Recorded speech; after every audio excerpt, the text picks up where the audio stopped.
Buenos días, alumnos. Mi nombre es Erasmo Huerta Stachino, soy profesor asociado de la Facultad de Medicina de San Fernando y el día de hoy vamos a hablar sobre distocias de anexos. Los tópicos a tratar según el sílabus son polidamnios y sobre este tópico vamos a ver las causas, la incidencia, la fisiopatología, el diagnóstico y el manejo basado en evidencias. Luego vamos a revisar el oligohidramnios, finalmente lo que es distocias de cordón. Comenzaremos diciendo que el líquido amniótico es el fluido que rodea al feto desde las primeras semanas de gestación. Acá tenemos una gestación de solo 8 semanas en la cual vemos toda esta parte negra que corresponde al líquido amniótico. Y vamos a ver más adelante, a las 20 semanas, ¿no?, que el bebé sigue rodeado por este líquido amniótico.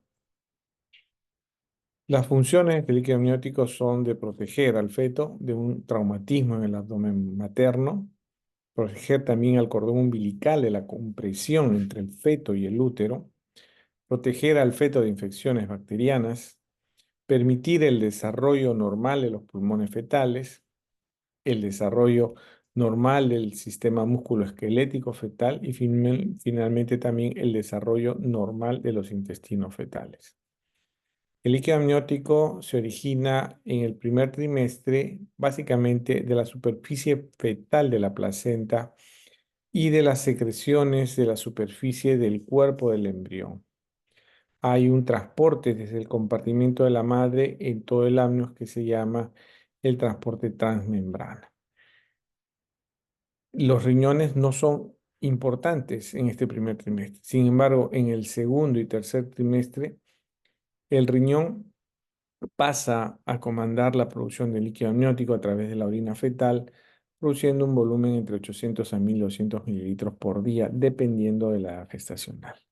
También el líquido amniótico se origina del líquido pulmonar fetal, con una cantidad aproximadamente de 170 mililitros al día, hacia el tercer trimestre.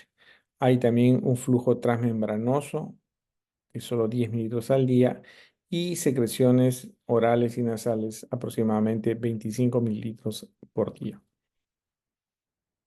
El volumen de líquido amniótico no es el mismo en todas las semanas del embarazo, sino como ustedes pueden ver en este gráfico, va aumentando conforme aumenta la edad gestacional hasta llegar a un pico máximo alrededor de las 32 semanas, a partir del cual empieza a disminuir.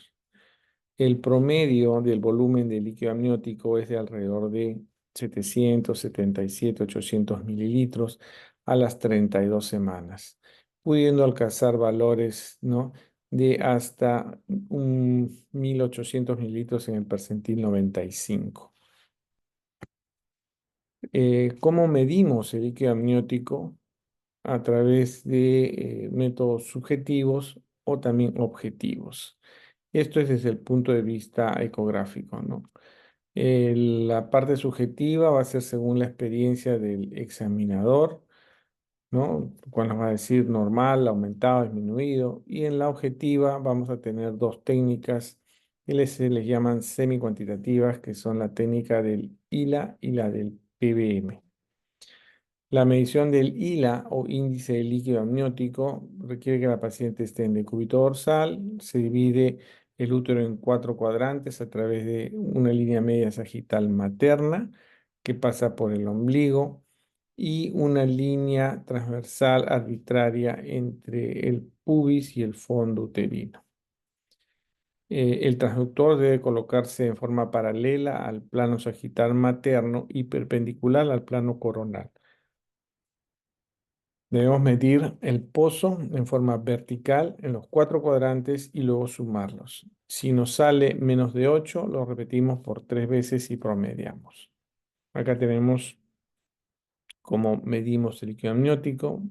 Un primer cuadrante superior derecho, superior izquierdo, inferior derecho, y luego con el caliper vamos a medir en forma vertical, ¿no?, la columna máxima en cada uno de los cuadrantes, ¿no?, y el software del equipo lo va midiendo automáticamente y nos sale, por ejemplo, acá un ILA de 12, que es completamente normal.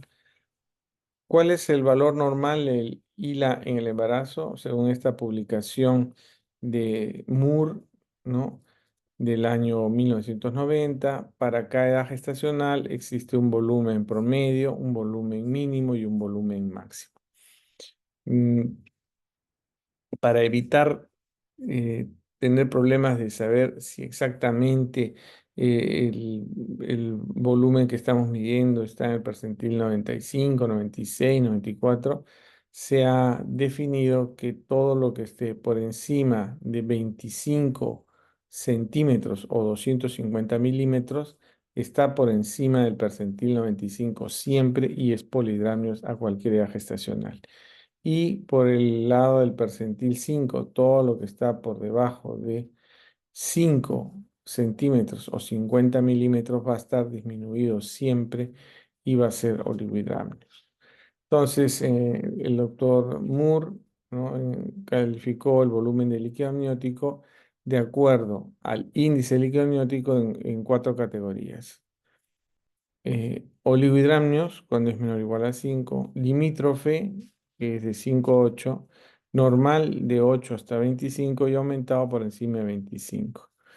Hoy en día, normal y limítrofe son la misma categoría y ahora se habla de solo tres categorías: oligohidramnios, normal y aumentado.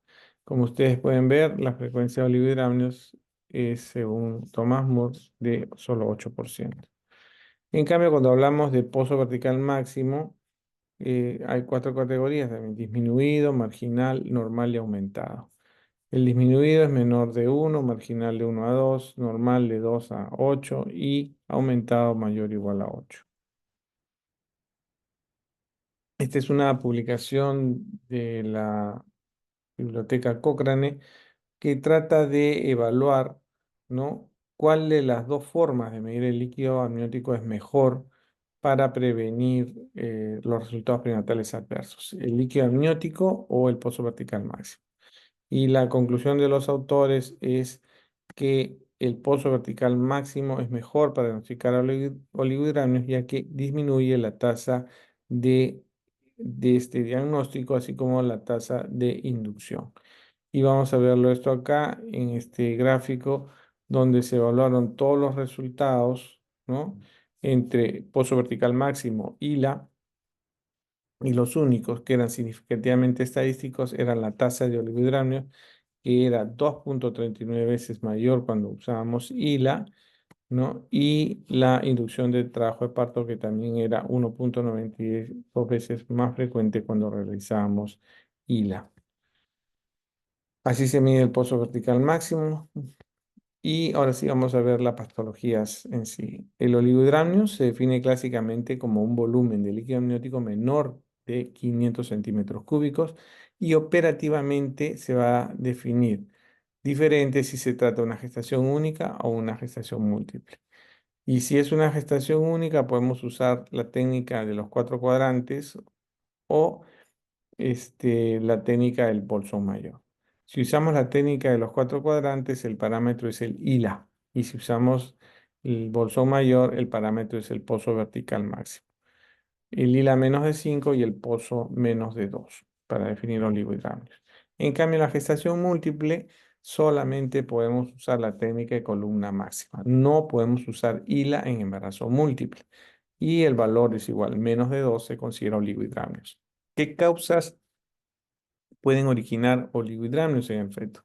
Tenemos tres grandes grupos de causas: maternas, fetales y placentarias. Dentro de las maternas, muy frecuente es la rotura prematura de membranas, ¿no? Pero también hay algunos casos de oligohidramnios por medicamentos, básicamente los antiinflamatorios no esteroides, que disminuyen el flujo sanguíneo renal, la filtración glomerular y por lo tanto la producción de orina. Dentro de las malformaciones fetales, las más frecuentes son las malformaciones del tracto genitourinario, que pueden ser desde una agenesia renal bilateral hasta una uropatía obstructiva a nivel de la uretra, ¿no? Pasando por los riñones poliquísticos bilaterales. Y dentro de las causas placentarias puede ser en el embarazo múltiple, el síndrome de transfusión feto-fetal o en los embarazos únicos la insuficiencia placentaria que se traduce en restricción de crecimiento intrauterino. En cuanto al oligohidramnios, su incidencia es de 4% de todos los embarazos y es más frecuente en hipertensas y en embarazos complicados con RCIU. En cuanto a la fisiopatología, existen dos mecanismos que producen disminución del líquido amniótico. Uno es la disminución en la producción de líquido amniótico, por ejemplo, en la restricción de crecimiento intrauterino. Y el otro mecanismo es el aumento en la reabsorción o pérdida de líquido amniótico, por ejemplo, en el caso de rotura prematura de membranas. ¿Cómo manejamos los casos de oligohidramnios? Van a depender de la etiología y la edad gestacional. Si la etiología es insuficiencia placentaria y es un feto pretérmino, hay que hacer monitorización del líquido en forma semanal y Doppler diario o semanal. ¿Y hasta cuándo? Hasta que se altere el Doppler o hayan signos de deterioro fetal. Y en cambio, cuando tenemos una insuficiencia placentaria a término con oligohidramnios, el manejo es básicamente culminar el embarazo por la mejor vía. Generalmente puede ser cesárea. Si la causa del oligohidramnios es la rotura prematura de las membranas, también hay que ver si esta es pretérmino o es a término. Cuando es pretérmino, igual se monitoriza el lila en forma semanal a través de la ecografía y se controlan signos de corionionitis como son fiebre, dolor uterino, eh, flujo vaginal maloliente, alteraciones en el hemograma, PCR, ¿no? Si aparece algo de esto, se acaba el embarazo. Si no, se prolonga hasta las 34 semanas en la cual se culmina en forma electiva.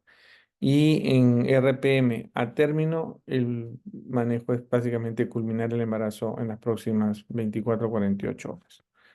Hay una opción terapéutica que es la amnifusión, que solamente está indicada cuando la RPM se produce antes de las 28 semanas o, en todo caso, intraparto. La evidencia actual sobre la seguridad y eficacia de la amnifusión terapéutica en el oligohidramnios durante el embarazo, sin incluir el trabajo de parto, obviamente, no parece ser suficiente para realizar este procedimiento y no se considera adecuado o prudente que se realice sin consentimiento, auditoría o investigación. Y la amnifusión terapéutica para oligohidramnios durante el embarazo solo debe realizarse en centros especializados en medicina fetal invasiva. Esta es una revisión sistemática de la Biblioteca Cochrane también del año 2013 sobre la amnioinfusión transabdominal para mejorar los resultados fetales luego de un oligohidramnio secundario a ruptura prematura de membranas antes de las 26 semanas. Y la conclusión es que no hay evidencia actual suficiente para evaluar el uso de la infusión en mujeres con oligohidramnio secundaria a RPM antes de las 26 semanas para mejorar los resultados prenatales. Y lo que se requiere es hacer investigación para dilucidar este hecho. ¿Cuáles son las complicaciones del oligohidramnios? El oligohidramnios severo al principio del embarazo puede dar lugar a hipoplasia pulmonar fetal y también defectos posturales en las extremidades, lo que se conoce como secuencia de Potter. También hay un mayor riesgo de aborto espontáneo, parto prematuro y muerte fetal intrauterina. Acá tenemos algunas características de la secuencia de Potter, en la cual ustedes pueden ver cómo están deformados los pies, las manos. ¿Por qué? Porque el útero es un órgano que tiene tono. Al no haber líquido, comprime el feto. Y si el feto se queda con la mano girada, doblada, se va a quedar así hasta el final del embarazo y después no va a poder movilizarla adecuadamente. Dejamos el oligohidramnios y pasamos al polihidramnios, que se define clásicamente como un volumen de líquido amniótico mayor o igual a 1500 centímetros cúbicos. Y operativamente se define como en gestación única, ¿no? Un ILA mayor de 25 o un pozo vertical máximo mayor de 8 centímetros. Esto es en embarazos únicos, mientras que en embarazos múltiples se va a definir como un pozo vertical máximo mayor de 8. Nuevamente, en embarazo múltiple no podemos hablar de índice de líquido amniótico. Las causas de polidramnios también pueden ser maternas, fetales o placentarias. Dentro de las maternas tenemos la diabetes mal controlada, la isoinmunización y la sífilis materna. Dentro de las causas fetales, malformaciones del sistema nervioso central, como pueden ser la anencefalia, del tracto gastrointestinal, como pueden ser las atresias intestinales a la cabeza, la atresia esofágica y duodenal, cardiopatías congénitas y malformaciones neurológicas, sobre todo la hipotonía. Finalmente, en las causas placentarias tenemos una tumoración en la placenta altamente vascularizada, como es el coreangioma, que puede producir polidramnios en embarazos únicos y en embarazos múltiples el síndrome de transfusión feto-fetal. La incidencia del polidramnios es mucho menor que la del oligohidramnios, solamente 1% de todos los embarazos y es más frecuente en diabéticas y obesas. El origen del polidramnios también tiene un doble mecanismo. Puede ser por un aumento en la producción de líquido amniótico, como en los casos de diabetes, o una disminución en la reabsorción del líquido, por ejemplo, en la atresia esofágica. El polidramnio se clasifica en tres grandes grupos: leve, moderado o severo, dependiendo de la cantidad de líquido amniótico o la sintomatología clínica que presente la paciente. El polidramnios leves con un hila desde 25 hasta 30 centímetros, el moderado por encima de 30 hasta 35 centímetros y el severo mayor de 35 centímetros, o cuando se asocia a dificultad respiratoria en la madre, ¿no? Por la elevación del diafragma, ya no hay espacio para que esos pulmones se expandan y la paciente tiene dificultad para respirar. Incluso refiere que no puede dormir en decúbito dorsal. El manejo del polidramnios va a depender, igual que en el oligodramnios, de la severidad del mismo y la etiología. Si el polidramnios, perdón, es leve, solamente pedimos controles ecográficos cada 2 semanas. En cambio, si ya es moderado, ¿no? Por encima de 30 centímetros, tenemos dos opciones. Podemos hacer un manejo médico con antiinflamatorios no esteroides. El más común es la indometacina de 50 a 100 miligramos cada 12 horas por 5 días máximo. O hacer medicina intervencionista con una amniocentesis evacuatoria. En cambio, si es severo, la amniocentesis evacuatoria está indicado del sangre. Finalmente, vamos a hablar sobre las distocias de cordón. Las distocias de cordón son toda aquella situación anatómica y o posicional del cordón umbilical que conlleva riesgos de trastornos del flujo sanguíneo de los vasos umbilicales. Esto incluye alteraciones de la longitud, puede ser un cordón corto, un cordón largo, circulares, pueden ser simple, doble, triple, prolapso, procúbito o los famosos nudos que pueden ser falsos o verdaderos. En cuanto a las anomalías de longitud, tenemos que el cordón umbilical en promedio mide 50 centímetros. Un cordón largo mide más de 80 hasta 1,20 m y predispone a la formación de nudos, circulares y prosidencias. En cambio, un cordón breve es el que mide menos de 30 centímetros y este podría originar perturbaciones circulatorias e impedimento mecánico para el parto a través de la detención del descenso e incluso puede producir un DPP. En cuanto a las alteraciones de la disposición, encontramos los circulares, que son vueltas de cordón al cuerpo del feto. Son muy frecuentes, casi una tercera parte de partos espontáneos tienen circular y las más frecuentes son las circulares al cuello, que pueden ser únicas o múltiples. El diagnóstico clínico de circular de cordón es cuando hay dificultad para la versión externa, disminución de movimientos fetales, alteraciones de los latidos cardíacos fetales como aceleraciones variables, soplos funiculares o incluso falta de encajamiento de la presentación. El mejor y más fiable de los diagnósticos es a través del diagnóstico ecográfico. Y lo que hacemos es, cuando sospechamos, porque hay una muesca en la región cervical, le ponemos el color y podemos encontrar, ¿no? La presencia, como en ese caso, de hasta 3 vueltas de cordón al cuello del feto.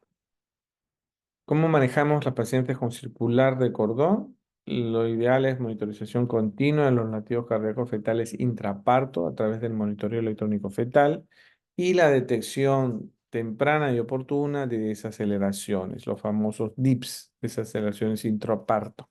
Si encontramos DIP 3 leves, hay chance de parto vaginal, mientras que si encontramos como en la imagen que les muestro ahí en la pantalla, desaceleraciones tipo 2, ¿no? Eso es un signo de insuficiencia placentaria y eso es motivo para una cesárea de emergencia. O si encontramos también DIP 3 severos. Las anomalías del cordón mismo son la presencia de nudos que pueden ser falsos o verdaderos. Los falsos son solo apelatonamientos del cordón, mientras que los verdaderos son entrecruzamientos del cordón. Eh, la presencia de nudos pueden ser únicos, pueden ser múltiples, pueden ser nudos antiguos, pueden ser nudos recientes. Se dice que la frecuencia de esta patología es aproximadamente 1% de todos los embarazos y se forman en la época en que el feto es muy móvil y es más frecuente en las multíparas. Acá tenemos una imagen ecográfica de un nudo de cordón umbilical, ¿no? Que es muy difícil de diagnosticar por ecografía y que podemos observarlo como en este caso como dilataciones de los vasos umbilicales, ¿no? Que cambian su trayectoria normal. Finalmente, las alteraciones de la ubicación, que son básicamente dos, el procúbito y el prolapso. El procúbito tiene una frecuencia de 0,4% aproximadamente. En este caso, el cordón se va a ubicar por delante de la presentación con membranas íntegras, ¿no? Acá está el fetito y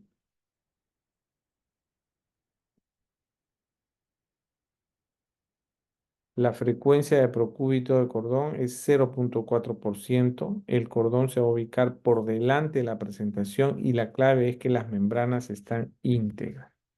En cambio, en el prolapso, el cordón también se ubica por delante de la presentación, pero con las membranas rotas. Entonces uno lo puede ver como protruye el cordón. ¿Qué factores trastornan la acomodación y causan prolapso? Pueden ser factores maternos como la multiparidad, el encajamiento tardío, la flacidez de la pared abdominal, estrechez pélvica o tumores uterinos y periuterinos. También hay factores fetales como pueden ser la pequeñez del feto, sobre todo en prematuros, presentaciones atípicas o prosidencias de miembros. Y en cuanto a factores anexiales, tenemos la placenta previa, el oligohidramnio, la longitud exagerada del cordón, los nudos y los tumores. Pero hay factores también que dependen del profesional de la salud, como son el modo de romper las membranas, la forma de rechazar la cabeza, el uso de forceps y las tentativas de versión. También hay una sintomatología clínica que es la alteración de la frecuencia cardíaca con contractilidad uterina normal. Al tacto vaginal, las membranas las vamos a encontrar íntegras y podemos incluso tactar pulsaciones del cordón umbilical por esta vía. ¿Cómo manejamos las pacientes con prolapso de cordón umbilical? Aquí primero hay que saber si el feto está vivo o no está vivo y si es a término o no es a término. Ya. Eh, la premisa es que el cordón no debe ser manipulado, la paciente debe colocarse como ustedes ven ahí en la imagen, en posición Trendelenburg acentuada. Hay que inhibir las contracciones uterinas si es que hubiera y extraer al feto lo más antes posible para evitar su muerte, ¿no? Y la extracción es mediante una cesárea, ¿no? Que se debe hacer de emergencia. Y si el feto ya está muerto, ya no habría necesidad de hacer la cesárea y se podría dar chance de un parto vaginal. Eso sería todo. Muchísimas gracias por su atención.